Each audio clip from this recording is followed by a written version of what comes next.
За та бүхэнд энэ удаа 2025 онд хамгийн өндөр үнээр өссөн буюу за түүхэн дээд ханшаа эвдсэн ийм 7 хувьцааг танилцуулах гэсэн юм. За яагаад энэ 7-ыг сонгож авсан бэ гэхээр бүгдөө нэгдүгээр ангиллын топ компаниуд байгаа. Компаниудын хувьцаа байгаа. За тэгээд хувьцаа нь харьцангуй идэвхтэй арилжаалагддаг учраас энэ 7-ыг сонгож авсан байгаа.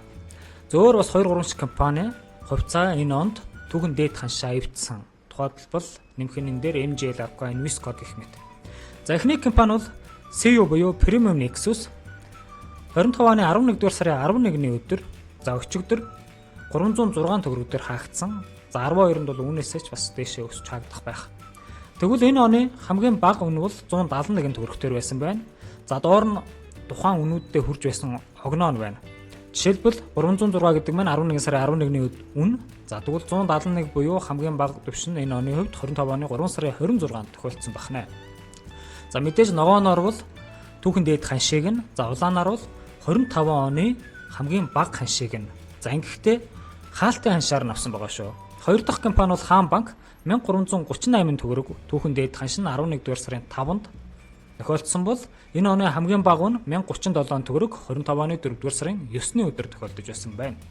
Гуравт нь Голомт банк 1403 гэдэг түүхэн дээд ханшиндаа 25 оны 2 сарын 17-ны өдөр хүрч байсан бол 1014 гэдэг 25 оны хамгийн бага ханш 6 сарын 3-нд тохиолдож байсан. Дөрөвт нь Хас банк 25 оны 10 сарын 7-ны өдөр хамгийн дээд нь үн 953 төгрөгөөр хүрч хаагдж байсан бол эсвэргээрээ 25 оны хамгийн бага нь 814 төгрөг энэ оны 1-р сарын 14-ний өдөр байсан байна. Тав дахь компани Эрдэнэ Resource Development Corporation за хамгийн дээд үн ханш бол 25320 за бүх цаг үеийн дээд ханш гэж ойлгож болно бүх компаниудын хувьд. Тэгвэл 25 оны хамгийн бага үн бол 1537 төгрөг. Энэ нь болохоор 1 сарын 7-нд за хамгийн өндөр үндэ болохоор 25 оны 10 сарын 7-ны өдөр гэж хүрч ирсэн байна. За одоо бол энэ хувьцаа бага зэргийн бууралттай явж байгаа.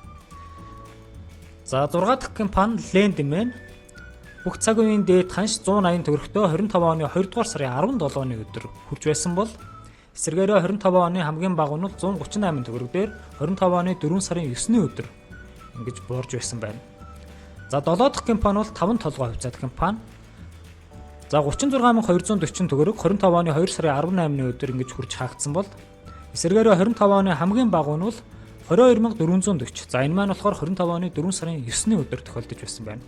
5 толгой хувьцаат компани дээр нэг тайлбар хэлэх ёстой. Юу вэ гэхээр за энэ компани 2007 оны орчим 90000 100,000 орчим төгрөг дээр хүрч өсөж байсан. За тэгэхээр энэ 36240-ыг бол бүх цаг үеийн дээд ханш биш сүүлийн 18 жилийн бүх дээд ханш гэж ойлгож байна. За одоо хугацаатай холбоотой хэдүүлээ жоохон дүгнэлт хийгээд үзье. Тэгэхээр 25 оны 11-р сард бол Хаан банк болон CU2 түүхэн дээд ханштай хүрж байсан байна. За 25 оны 10-р сард бол Хас банк болон Эрдэнэ Resource 2 түүхэн дээд ханшиндаа хүрж байсан байна. За бусад 3-ын хувьд болохоор 2-р сард тохиолдсон байна. За 2-р сарын бол мэдээж тайлангийн өндөр хүлээлт за эсвэл ногдол ашигын өндөр хэмжээгээр ногдол ашиг зарсантай холбоотой гэж үзүүлсэн. За харин 10-11-р сар гэдэг бол за ихэнхдээ бол 3-р удирдлагын санхүүгийн тайлангийн тоо үзүүлэлтүүд сайн гарсан эсвэл компани үйл ажиллагаанд эерэг мэдээ гарсан. Тухайлбал CU дээр бол 75% хувьцаа эзэмшигч нар нь бол жижиг хувьцаа эзэмшигчдээс 350 төгрөгөөр буюу зах зээлийн үнээс 70-80 орчим хувиар илүү юм үнээр хувьцаагаа эргүүлэн дуудах шийдвэр гаргасантай холбоотой өссөн байна.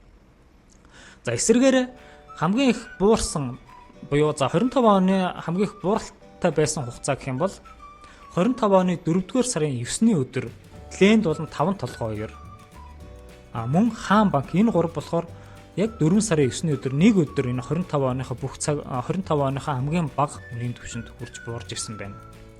За Хас банк болон Эрдэнэ Resource 2 за дээд ханш нь нэг өдөр за харин доод ханш нь болохоор нэг нь 1 сарын 14 нэг нь 1 сарын 7 хоногийн хугацаатай. За энэ нь бол зөвхөн мэдээллийн шинжтэй шүү гэдгийг бичлэгийн төгсгөлд анхааруулъя. Иймэрхүү мэдээлэл авахыг хүсвэл сувгийг минь та заавал дагаарай.